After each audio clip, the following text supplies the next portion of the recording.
Assalamualaikum warahmatullahi wabarakatuh.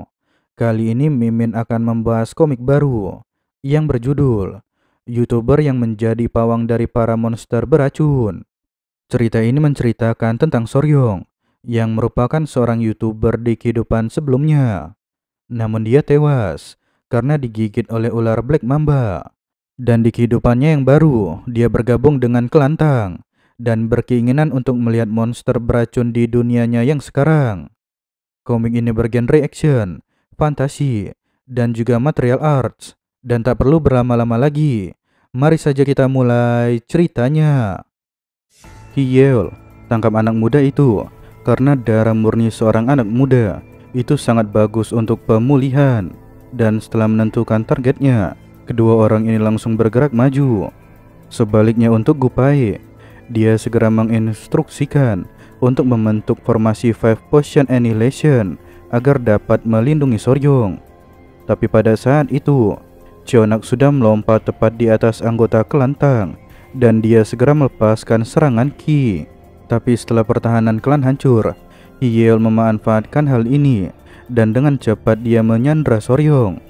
Akan tetapi, sesaat setelah Soryong hampir kehilangan kesadaran.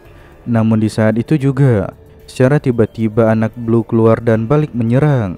Hiyel sempat kehilangan fokus karena hal ini. Dan pada saat itu, dia tidak menyadari jika ada serangan yang mengincar kepalanya.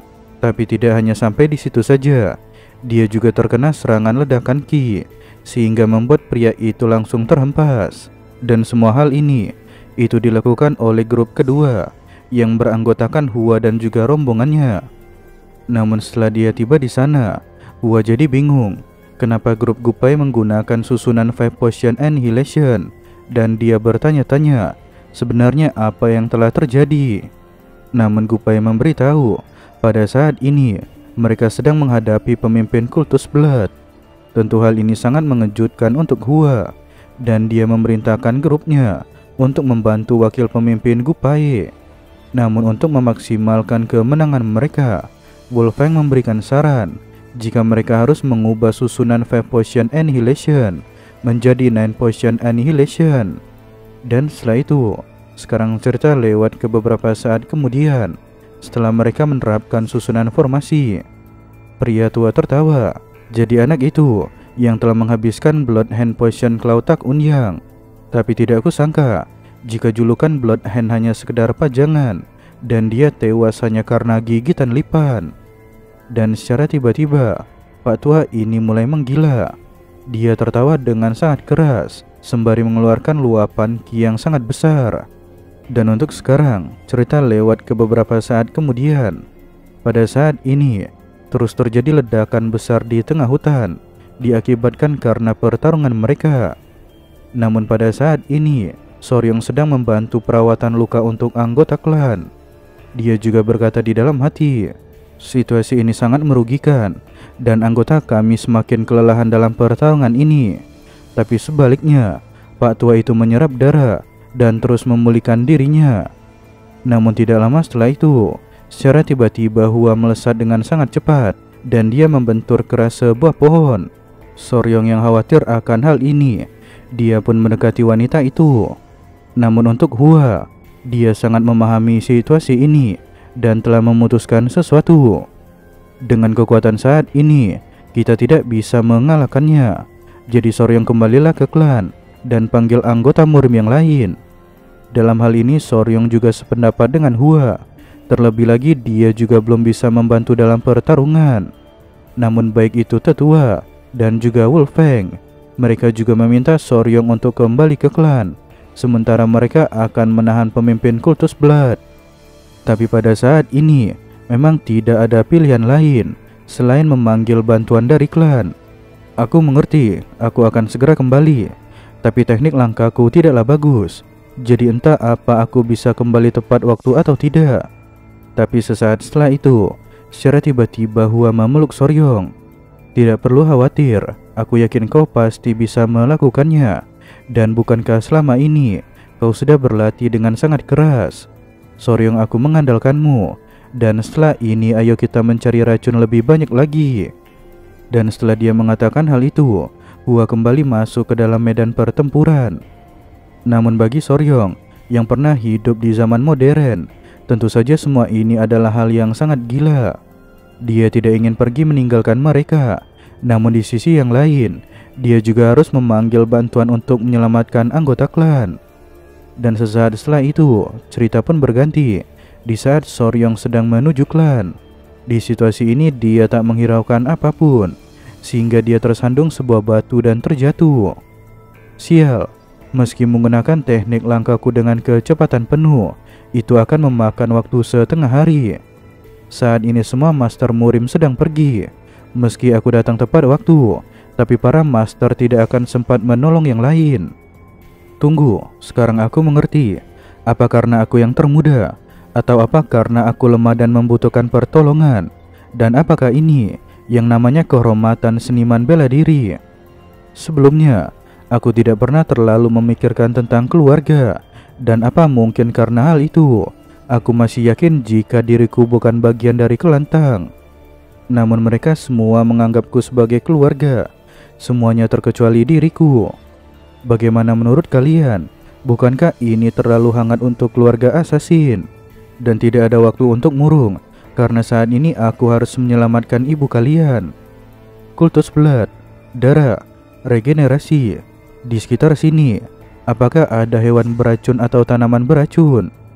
Namun Soryong mengingat sesuatu, yaitu saat dia terjerumus ke dalam sebuah lubang, yaitu tepatnya sarang ular. Dan setelah itu cerita berganti. Di sarang ular, pria ini bermaksud untuk kembali masuk ke sarang tersebut, dan dia meletakkan anak Blue di luar sarang. Namun anak-anak Blue mengerti apa yang ingin dilakukan oleh pria itu, sehingga itu membuat mereka khawatir. Namun sebaliknya, sembari mengatakan bahwa dirinya adalah Spicy Fabre, pria ini tanpa takut langsung melompat masuk ke dalam sarang ular. Redneck Keelback dikenal sebagai ular bunga dan juga spesies ular berbisa. Pada umumnya ular berbisa memiliki taring pada bagian depan mulutnya, tapi ular ini memiliki taring kecil di bagian gerahamnya yang membuatnya sulit untuk menyuntikkan bisa. Tapi dalam hal bisa, ini ular tanah paling beracun di Asia Timur. Meski telah menggunakan kemampuan klan Tang yang tahan terhadap racun dan juga bisa, namun Soryong tetap khawatir karena pada saat ini dia digigit oleh banyak ular. Namun bukan hanya dirinya, anak Blue juga mengkhawatirkan keadaan Soryong. Dan setelah cukup lama dia menerima racun di dalam tubuhnya, Soryong merasa bahwa semua ini sudah cukup dan dia berniat untuk pergi dari sarang itu. Namun ada situasi yang tak terduga terjadi, di mana para ular ini bergerombol mulai mendekati Soryong.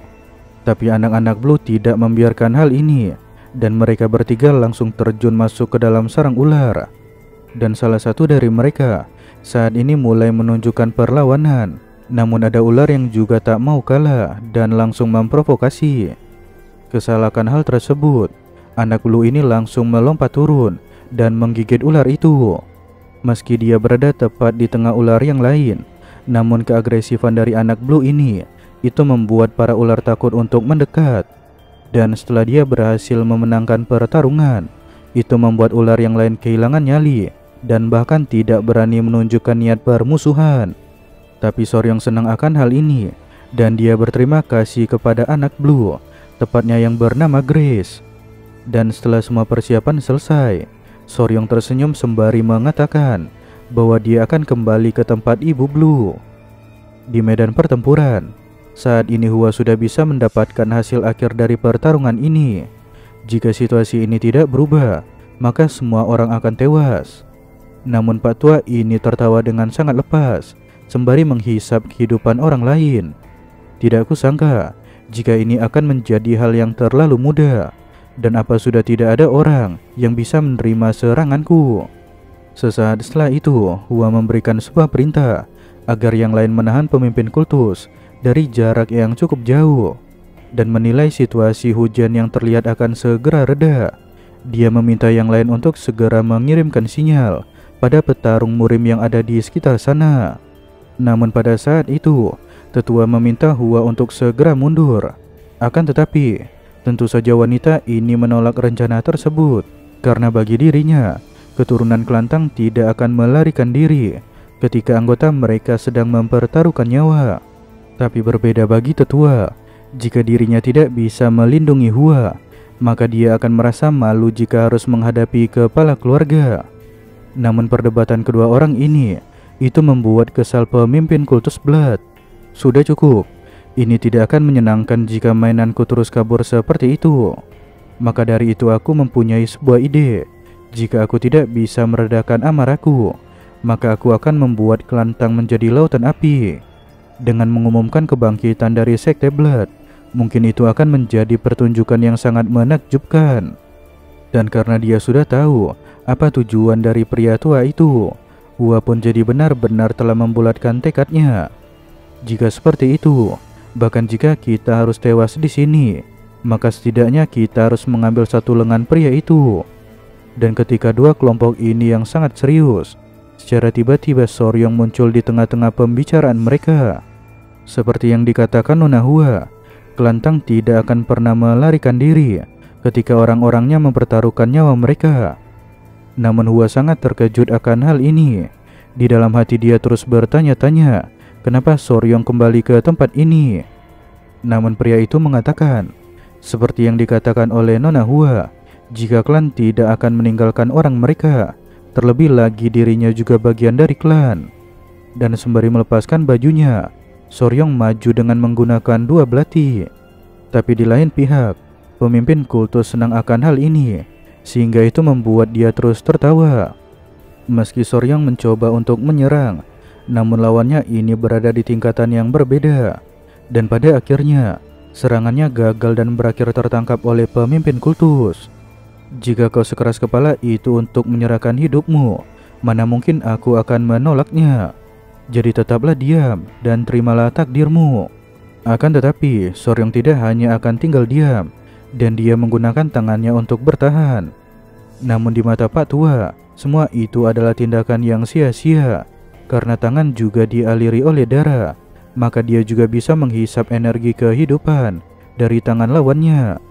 Di sini Mimin selalu mengatakan energi kehidupan.